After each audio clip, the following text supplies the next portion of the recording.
C'est allé très vite et le résultat est sans appel. Par 178 voix pour et 8 contre, le Parlement gabonais a acté jeudi la révision de la constitution du pays.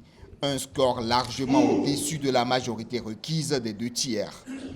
La révision que nous venons d'entériner aujourd'hui est le fruit de la volonté consensuelle des acteurs politiques de la majorité et de l'opposition lors de la dernière concertation politique. Comment un si large consensus de la classe politique n'aurait-il pas obtenu l'adhésion des élus nationaux? Plus d'un mois après la concertation politique qui s'est tenue en février entre majorité et opposition pendant 10 jours, les députés et sénateurs gabonais intègrent de nouvelles dispositions dans la loi fondamentale. Par exemple, la réduction du mandat présidentiel de 7 à 5 ans et le scrutin de 2 tours à un seul tour, ou encore la non-limitation de tous les mandats politiques dans le pays et d'autres dispositions souhaitées par l'opposition lors de la concertation de février, selon le Premier ministre. Nous avons également obtenu des consensus sur les éléments forts.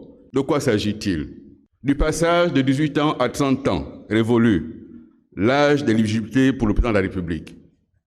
Une revendication de l'opposition que la majorité a trouvée cohérente et adoptée. Du passage de 20 millions de francs CFA à 10 millions de francs CFA pour la caution de candidature à l'élection présidentielle. La majorité voulait 100 millions de francs CFA. L'opposition a voulu 10 millions de francs CFA. Nous avons accepté et cela a été acté. Des changements majeurs qui entrent en vigueur dès la prochaine élection présidentielle prévue en août de cette année. Malgré le vote à une majorité écrasante de cette révision constitutionnelle, une partie de l'opposition estime que les nouvelles dispositions biaisent le processus et pourraient être une source de tension au lendemain des prochains scrutins. Khartoum, capitale du Soudan. Des manifestants pro-démocratie se retrouvent dans les rues de la ville pour protester contre le régime militaire en ce jour spécial pour les Soudanais. Jeudi, les hommes et les femmes qui étaient descendus dans les rues étaient venus célébrer 2 anniversaires symboliques. Les renversements historiques de dirigeants arrivés au pouvoir par un coup d'État. Jafar al-Nimeri le 6 avril 1985 et Omar el-Béchir poussé vers la sortie après 30 ans de dictature le 6 avril 2019.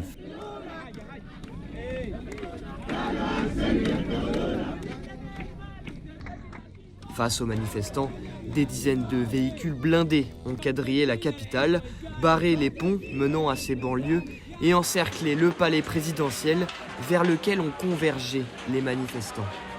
Les forces de l'ordre ont tiré des grenades lacrymogènes à Omdurman, dans la banlieue nord-ouest de Khartoum.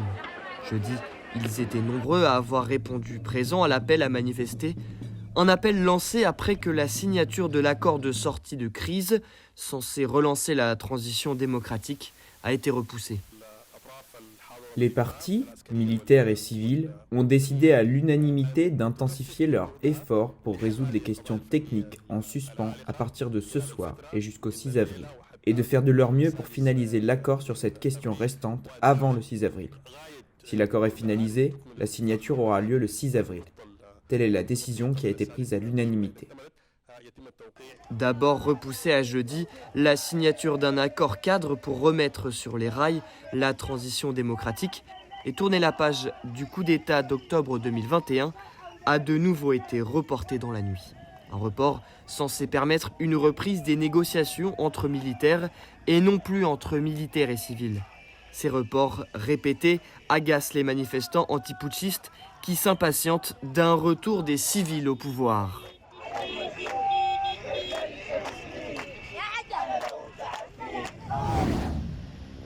Ils sont 19 à être libérés mardi. 10 d'entre eux sont arrivés mercredi à Bangui, la capitale centrafricaine, après 2 mois de captivité aux mains des rebelles. À leur descente de l'avion, ils sont accueillis par une délégation ministérielle. Leur libération est le fruit de plusieurs semaines de négociations entre le gouvernement et leurs ravisseurs. Une négociation menée par les autorités de la Croix-Rouge. Je remercie vraiment tous les acteurs, je dis bien tous les acteurs, que ce soit évidemment d'abord les FACA, les autorités locales, la préfecture, le préfet, finalement les discussions avec le groupe armé, les forces alliées. Je dois dire qu'on a eu d'excellentes collaborations de toutes parts. En attendant l'arrivée des 9 autres soldats, le gouvernement se dit soulagé de cette libération. Ces militaires de l'armée centrafricaine font partie des 20 soldats qui avaient été capturés lors de violents combats le 14 février à Sikikédé dans le nord. Ils affrontaient la coalition des Patriotes pour le changement, la CPC. Des combats rudes au cours desquels l'état-major de l'armée avait déploré des pertes considérables sans livrer de bilan précis. Après avoir été aux mains des rebelles pendant 2 mois, les soldats libérés sont visiblement en bonne santé. Nous avons pris des dispositions au niveau de l'état-major et le directeur général des services de santé et des services sociaux de l'armée nationale pour s'assurer de leur santé. Il y aura des examens qui vont être faits et après, ce n'est qu'après que nous allons prendre des dispositions pour qu'ils puissent regagner la famille. Désormais, les autorités centrafricaines et la CICR se focalisent sur le dernier otage, le 20e, toujours au Tchad pour des soins médicaux suite à de graves blessures. Selon le gouvernement centrafricain, il aurait reçu une balle et serait en traitement intensif. Il sera envoyé lui aussi à Bangui dès son rétablissement. Chaque année, la CNPS organise une kyrielle d'activités relatives à la journée africaine de la prévention des risques professionnels. Le thème retenu pour cette nouvelle édition est « Sécurité et santé au travail à l'épreuve de la sécurité routière, quelle synergie d'action entre les acteurs publics et privés ?» De ce fait, la Caisse nationale de prévoyance sociale veut contribuer à réduire les accidents de la circulation en sensibilisant les travailleurs de la route. Donc, durant tout le mois, la CNPS va organiser des rencontres thématiques avec des acteurs des différents groupes dans le domaine du transport pour les sensibiliser, véhiculer les messages, mais aussi recueillir leurs doléances, leurs suggestions et leurs propositions. Le but est de rassembler les différents acteurs afin d'apporter des réponses concrètes en matière de sécurité routière. L'une des premières solutions mises en avant par la CNPS, garantir une meilleure surveillance des chauffeurs de véhicules. La CNPS intervient déjà dans la réparation, parce que quand un travailleur est victime d'un accident, il faut réparer, mais vous savez que la réparation ne répare pas tout, c'est une compensation financière. Mais si vous avez perdu un membre, vous avez perdu le membre. La CNPS s'investit dans la prévention. Selon les récentes statistiques du ministère camerounais des Transports, le bilan du nombre de décès suite aux accidents de la circulation reste lourd, même si les chiffres ont nettement régressé. L'on passe de 1588 morts en 2011 à 963 morts en 2021. Si la CNPS réussit à faire adhérer tous les acteurs publics et privés pour mettre en place une synergie d'action, cela permettra d'inverser la tendance. Pour atteindre 0 accident de la route, la CNPS veut garantir la protection des conducteurs, idéal qui nécessite des efforts colossaux et des actions plus efficaces de l'État du Cameroun. Au Burkina Faso, dans le nord du pays, le préfet de la province du Séno accuse l'armée d'avoir tué plusieurs civils à Dori. Les faits se seraient déroulés mardi et mercredi dernier. Des groupes de militaires auraient fait une descente musclée dans le quartier Petit Paris de Dori, ainsi que dans d'autres secteurs de la ville. Le préfet rapporte que les militaires ont tiré à l'aveuglette à l'arme automatique sur des civils, battus au hasard, d'autres personnes qu'ils croisaient sur leur chemin. Bilan, au moins 3 morts et plusieurs blessés. Selon plusieurs habitants, il s'agit d'une expédition punitive menée par des soldats après l'assassinat lundi d'un militaire dans le quartier de Petit Paris. Une rencontre entre les principaux acteurs de la ville et les responsables militaires s'est tenue jeudi. Les responsables militaires auraient présenté leurs excuses pour des actes regrettables et promis de sanctionner les soldats impliqués dans ces violences.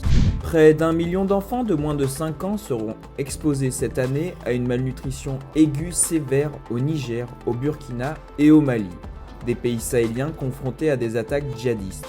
L'alerte a été donnée par l'UNICEF ce vendredi. Environ 970 000 enfants sont concernés dans ces 3 pays frontaliers en proie à l'insécurité. Le Niger est le pays le plus touché, avec une prévision de 430 000 enfants en proie à une malnutrition aiguë sévère. L'insécurité alimentaire et les prix des denrées alimentaires affectent également la qualité de l'alimentation des jeunes enfants. L'UNICEF a appelé les gouvernements à placer la nutrition infantile au premier rang des priorités nationales. Alors qu'un nouvel épisode sévère de pollution atmosphérique menace la santé de la population dans le nord de la Thaïlande, les autorités locales ont lancé ce vendredi un appel au télétravail. Le gouverneur de la province de Chiang Mai a appelé la population à travailler à distance pour se protéger et réduire l'impact sur la santé de l'air pollué. Cette pollution est due à plusieurs incendies et au brûlage agricole saisonnier. Plus de 1,3 million de personnes sont tombées malades dans le royaume depuis le début de l'année en raison de l'air pollué. Le conflit israélo-palestinien connaît une nouvelle escalade de violence extrêmement sérieuse depuis la nuit de jeudi à vendredi. L'armée israélienne a frappé des installations du Hamas à Gaza en réponse à une trentaine de missiles tirés depuis le Liban.